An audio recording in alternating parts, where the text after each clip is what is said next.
안녕하십니까. 우리 손상대 선생이 갈수록 이 과정이 좀 심해져서 좀 곤란하네. 고맙습니다. 아침에 저희들 특검단이 광화문에 가서 기자회견을 했습니다. 그리고 난 다음에 여기를 오니까 마침 정광훈 목사님이 계시지 않아서 연사가 요새 많이 바뀌어졌습니다.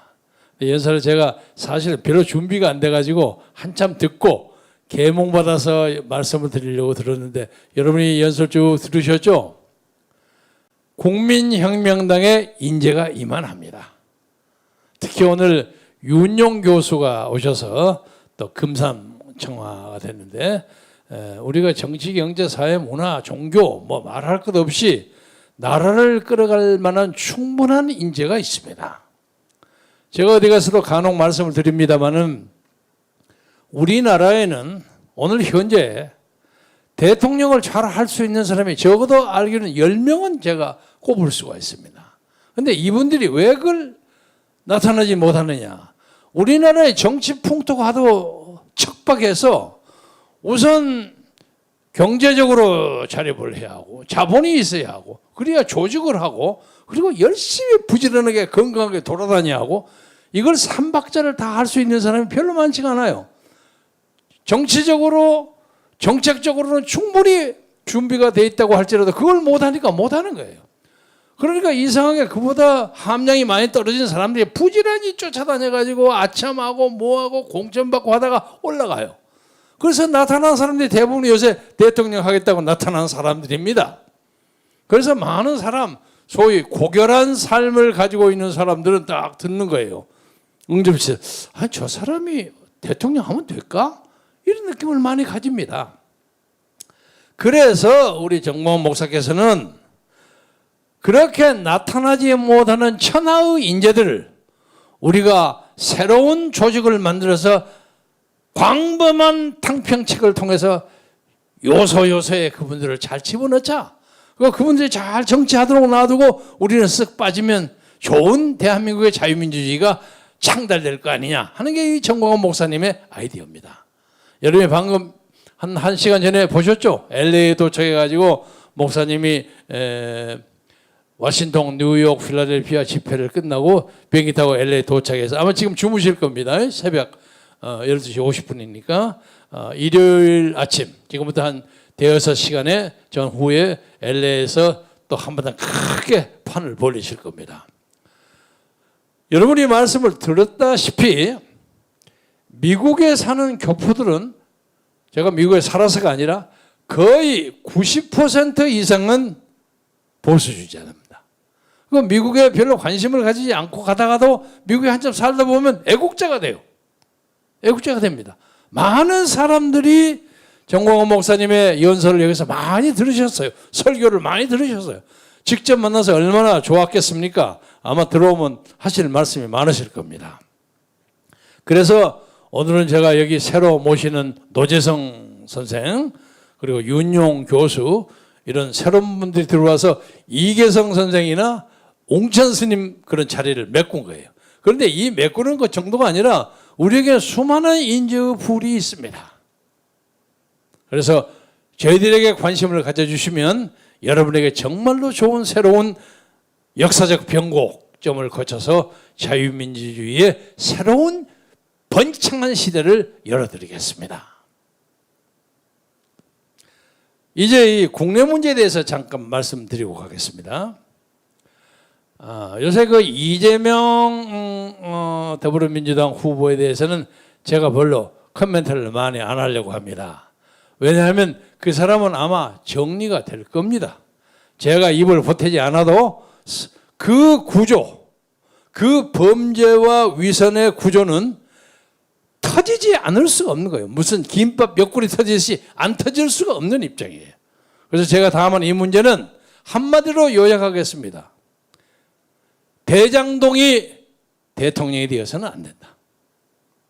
그래서 저는 솔직히 말해서 저 양반이 어물어물 해갖고 대통령 후보로 본선에 나오기를 원합니다.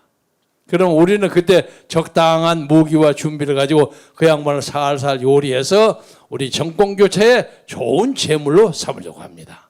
그런데 좀 불안스러운 것은 요새 그 김동연과 김종인 등등이 짜가지고 좀 제3정당을 만들려고 하고 있는 것 같아요. 그래서 혹시 이 양반들이 이재명이가 낙마할 경우에 대안으로 이거 세우려고 하는 거 아니냐 이런 느낌이 드는데, 여러분이 혹시 이재명 그만두면 이낙연이가 될 것이다, 그거 어렵습니다. 현실적으로. 그 법률적으로도 좀 문제가 있고, 또 그렇게 되는 경우에는 이재명 세력이 가만히 있겠습니까? 난리 법석을 칠 테니까. 그래서 딱 둘이를 제쳐버리고 제3의 누구를 만들려고 하는 거 아니냐, 이런 아이디어에 김종인 씨가 또 한몫 끼어가지고 뭐 사업을 벌리려고 하는 거 아니냐, 이런 느낌이 들어요. 이건 뭐 제 상상입니다만은, 그래서 여러분이 그것을 잘 구경하시되 냉철하고 현명한 지혜로 그걸 잘 봐주시길 바랍니다. 이제 우리가 새로운 시대를 맞이하는 데서 그런 정치적 조작과 착기는 통하지 않습니다. 또 하나는 제가 엊그저께 고성국 박사 TV에 나가서 한 2시간 동안 넥타이 풀고 무슨 여의도 포장마차 식의 방담을 했는데, 거기에 그 서청원 전 의원이 옛날 우리공화당에 들어갔을 때 무슨 비례대표로 당 헌금을 했다 하는 얘기가, 저는 그게 공공연하게 나타나 있는 것인 줄 알았어요. 그때 소문이 그렇게 많이 났으니까 의뢰권 당비 냈겠구나, 특별 당비 냈겠구나 하는데 그게 사실이 아니었던 모양이에요. 그래서 우리 공화당 사람들이 아주 분기탱천해가지고 저한테 고소한다 어쩐다 해서 제가 엊그제 그 문제에 대해서는 사과를 드렸습니다. 그래서 우리 공화당 사람들 요새 갑자기 저에게 막 악성 댓글이 많이 뜨는데, 아마 그 양반들이 댓글 쓰느라고 애 많이 쓰시는 모양인데 그건 미안하게 됐습니다. 그리고 그 문제에 대해서는 조원진 대표에게도 제가 일간 지원을 드리려고 합니다. 다만 우리가 야권의 민주 세력을 다 단합하기 위해서 흔히 보이는 무슨 자유민주당의 고영주 변호사, 그리고 최대집 의사, 뭐 이런 사람들 많이 있죠. 다 모아야 되는데 우리 국민혁명당 쪽에 있는 동지들이 박근혜 대통령을 평가하는 데 있어서 우리 공화당하고 약간의 의견의 차이가 있습니다. 그래서 이것은 앞으로 우리가 극복해야 할 과제라고 생각하고, 적어도 문재인과 그 일당을 잡기 위해서는 우리의 사소한 감정이나 이런 것은 풀어야 되지 않느냐. 그래서 그 문제에 대해서 저도 열과 성을 다해서 풀도록 노력하겠습니다. 그런데 제3의 화제로 돌아가서 지금 저 문재인 정권하고 지금 막 붙어가고 있는 국민의힘이 지금 그냥 아슬아슬하기 짝이 없어요. 우선 1등을 달리고 있다는 유남욱의 후보. 아니 왜 너무 실수를 그렇게 많이 해? 걱정이 많아요. 이 양반이 대학 졸업하고 그냥 군영 공부하다가 그 다음에 26년 검사를 하느라고 민생의 물정을 잘 모르는 모양이야. 그래서 막 자꾸 실수를 해서 아슬아슬해요. 그냥 물가에 나는 아기같이 아슬아슬해요. 그래서 어떻든 간에 실수하지 마시고, 너무 실수 계속하면 깨집니다. 정신 바짝 차리세요. 무슨 놈의 저 사과를 하는데 그냥 고양이인가 뭐 강아지 앞에 사과 물고 가지고 장난치듯이 사람을 우습게 만드는 거 아닙니까? 그런 짓 하지 마세요. 또 하나는 홍준표 후보도 너무 사람 그렇게 많이 몰지 마십시오. 그러면 안 됩니다. 우리가 또 홍준표 의원에게 해야 할 얘기들이 많이 있습니다. 그래서 우리는 언젠가 끝까지 가서 막판에 그들과 단일을 하겠다는 생각을 가지고 있습니다. 그래서 지금 미국에 계시는 정화 목사는 계속 우리가 자유공동정권을 만들고 반을 나누고 어쩌고 이렇게 얘기를 자꾸 하니까 다른 사람들이 저 사람 가다가 나중에 그냥 적당히 물러날 사람이다 하고 생각하기 때문에 우리의 인기가 안 올라갈 수도 있는 것입니다. 그렇죠? 그래서 제가 전 목사님하고 업무 분담을 했습니다. 목사님은 그 말씀을 계속 하셔도 좋고, 선지자의 입장에서 저는 끝까지 갑니다. 그리고 솔직하게 말해서 가고 안 가고는 김경재가 결정합니다. 막판에. 그러니까 목사님 너무 뭐 타협할 거라 그러지 마십시오. 그런데 엊그제 제가 어디 가서 정말로 끝까지 갈 겁니까? 하고 누가 묻더라고요. 그래서 제가 열심히 가서 마지막 목표 5m 전방에 아니면 완주 5분 전에 생각하겠습니다. 그래서 정권 교체가 시대 정신이기 때문에 그 말에 어긋나지 않게 하겠습니다. 그래서 만약에 그쪽에서 전혀 우리하고 대화를 안 하고 지 혼자 맘대로 한다고 하면 어떡합니까? 그럴 때는 우리가 양보하려면 양보하는 거 시대 정신이라고 생각하면 모든 걸 생각하지 않고도 양보하겠습니다. 이게 아주 불리한 발언인데 그렇게 했습니다. 어떻든 간에 이 정권을 바꿔야 아무리 나빠도 이 정권보다 더 나쁜 정권이 나오겠습니까? 그래서 바꾸고 난 다음에 그 다음에 싸움을 하든 말든 하든 그것이 우리의 입장입니다. 존경하는 국민 여러분 그리고 광암 동지 여러분 우리가 지금 300만을 올라갔는데 제가 엊그제도 한번 말씀드렸습니다만 우리 인구가 5,200만입니다. 거기에 유권자 그러니까 투표를 할 수 있는 사람이 대충 4,100만 내지 4,200만 정도입니다. 어린아이들은 투표 못하니까 요새 좀 올랐을 겁니다. 선거제정을 1년 내렸죠. 내리기 때문에 좀 더 올라갔을 겁니다. 그런데 그중에 보통 역대 선거 대통령 선거를 보면 보통 75% 전후로 합니다. 그러니까 한 3천만 명 정도가 투표를 한다고 봅니다. 그 3천만 명 중에 현재 우리의 300만의 당원 300만이 넘어갔습니다만 300만원 당원하는 것은 적어도 월 1,000원씩 이상을 내고 충성심이 강하고 민주주의 회복에 불타는 열정을 가지고 비가 오나 눈이 오나 바람이 부나 지난 3년 동안 광화문에서 외쳤던 열정과 정의를 가진 사람 옳은 일을 위해서 열심히 자기를 희생했던 사람 그리고 그것 때문에 받은 순환 를 떳떳이 받는 그런 열정을 가진 용기를 가진 우리 태극기 세력과 1,200만의 기독교 그리고 곧 우리와 같이 합동하려는 어떤 불교의 대세력 자유와 정의와 평화와 민주를 좋아하는 모든 대한민국 국민이 모이면 이것을 충분히 극복할 수 있다고 생각하기 때문에 여러분이 해 주실 것은 이제 오늘이 한로 상강입니다. 설이 내리는 날입니다. 좀 추워집니다. 3년 전 광화문 생각이 많이 납니다. 춥게 하지 마시고 우리에게 500만 당원만 만들게 해 주십시오. 그러면 우리가 애써서 광화문에 나갈 필요도 없고 문재인이가 우리 못 나가려고 아우성치고 막고 있는 것도 그 걱정 안 해도 되고 우리는 500만의 당원만 가지고 있으면 가만히 집안에 앉아서도 역사를 바꿀 수 있습니다. 얼마나 편합니까? 그리고 우리가 하는 12대 강령 여러분 아시죠? 간단히 얘기했습니다. 원자력을 원상복구시키겠다. 부동산 세금을 내리겠다. 국방을 강화해서 감히 북한 김정은이가 쓸데없는 소리를 못하도록 만들겠다. 그리고 미국을 어떤 식으로도 설정을 해서 전술 전략 핵무기를 만들어내겠다. 그리고 교육제도를 바꿔가지고 조국이 같은 사람이 자기 자식과 딸을 좋은 학교 보내기 위해서 가짜 문서 만들어가고 하는 그 수시입학 그걸 없애버리겠다. 우리는 여러분이 무엇을 원하는지 잘 알고 있습니다. 저는 서울특별시에 관한 한 서울을 21세기 세계의 중심 도시로 만들고 싶어요.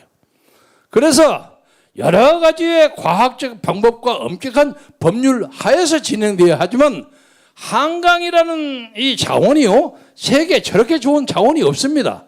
여러분 파리 가보셨나요? 프랑스 파리? 파리의 샌강이라는 한강에 4분의 1도 안 됩니다. 쭈베해가지고 녹색으로 그냥 녹조가 쫙 껴 있어요. 한강 거기에서 양반 중에도 상양반이에요. 저는 이 한강 근처에 21세기 세계에서 가장 멋있는 마천루에 집을 짓겠습니다. 그래서 뉴욕의 마천루를 뺨치고 파리 뭐니 뭐 그까짓 거 생각도 하지 말고 요새는 여러분이 잘 아시겠지만 21세기는 공항문화의 시대입니다. 우리 인천공항이 동북아시아의 허브공항이에요. 그런데 경우에 따라서 이 허브공항이 제주도로 갈 수도 있습니다. 그러면 전 세계의 회의를 하려면 다 공항 근처로 옵니다. 애들 데리고 회의하는 동안에 자식들은 디즈니랜드 같은 걸 시키고 거기서 관광하고 쇼핑하고 그러다가 회의 끝나면 야, 회의 끝나다 가자 하면 다 데리고 가는 그것이 공항 문화입니다. 우리 동북아시아에서 대한민국이 처해 있는 이 지정학적 위치야말로 21세기의 공항 문화를 선도할 수 있는 최적지입니다. 그리고 우리는 북한을 다룰 수 있는 방법은 오늘 얘기는 안 하겠습니다만 비밀도 있고 우리가 본선이 있으면 얘기하겠습니다. 얘기 안 하겠습니다만 아무튼 여러분이 이번에 확실하게 국민혁명당에 표를 찍어주시면 여러분과 여러분의 아들들은 창창한 팍스 코리아나 코리아가 세계를 선도하는 문화적으로 방탄소년단 같은 노래로 아니면 춤으로 국거리 장단으로 세계를 선도할 수 있는 팍스 코리아나 시대를 열겠습니다. 이것이 여러분이 저희들을 표를 찍어주어서 얻을 수 있는 소득입니다. 존경하는 국민 여러분, 앞으로 할 말이 많지만 오늘은 이만큼 하고 비 오는 날에 추위에 조심하시고 건강 조심하시고 이제 위드 코로나라고 해서 어차피 나라가 거리가 풀립니다. 그동안 얼마나 자영업자들 고생을 많으셨습니까? 사실은 위드 코리아를 여는 것은 훨씬 더 전에 열어야 합니다. 그러나 이 사람들이 막 죽는다 산다고 겁을 줘갖고 하기 때문에 할 수 없이 우리가 생업도 뺏기고 자영업도 뺏기고 직업도 뺏기고 거리도 뺏기고 다 뺏겼어요. 그동안 이익 본 사람은 문재인 하나예요. 문재인이 엉뚱한 소리 하고 다녀요. 때려잡을 수 없으니까 조용하게 그 사람 물러가게 만듭시다. 그리고 이 나라를 평화적으로 법치에 의해서 끌어가야 합니다. 말씀을 마무리하면서 한마디만 여러분에게 추가해서 얘기하겠습니다. 국민혁명당 이거 좀 무섭지 않냐? 그렇지 않습니다. 혁명 레볼루션이라는 것은 21세기에 여러 가지의 혁명이 있는 것입니다. 혁명하면 칼 가지고 총 쏴가고 사람 죽이고 구데타 하는 것이 혁명이 아니올시다. 여러분 잘 아시죠? 민주주의가 맨 처음 시작했던 1215년에 영국의 마그나 칼타 대헌장이에요. 그 다음에 1688년에 글로리오스 레볼루션 명예혁명이요. 그것이 혁명이요. 1789년에 불란서도 혁명이에요. 아메리칸 혁명이에요. 다 혁명이에요. 우리가 혁명이라고 주장하는 것은 자유민주주의를 세우는 혁명, 주사파를 밀어내는 명령, 민주노총을 밀어내는 명령, 그 사람들에게 확실하게 커밍아웃을 시켜서 민족 앞에 사죄하지 않는 한 우리는 설마 그 사람들 옛날 전두환식으로 삼천교육대 보내지는 않지만은 법치로 정리하겠습니다. 그리고 꼭 대한민국의 체제를 원하지 않는다면 북한에 가서 살도록 하겠습니다. 그렇게 하겠습니다. 그래서 이 나라를 세계에서 우뚝 가는 자유민주주의 국가로 만드는 것이 우리가 여러분과 공동으로 원하는 새로운 나라의 이미지입니다. 여러분 다 같이 함께 갑시다. 대단히 감사합니다.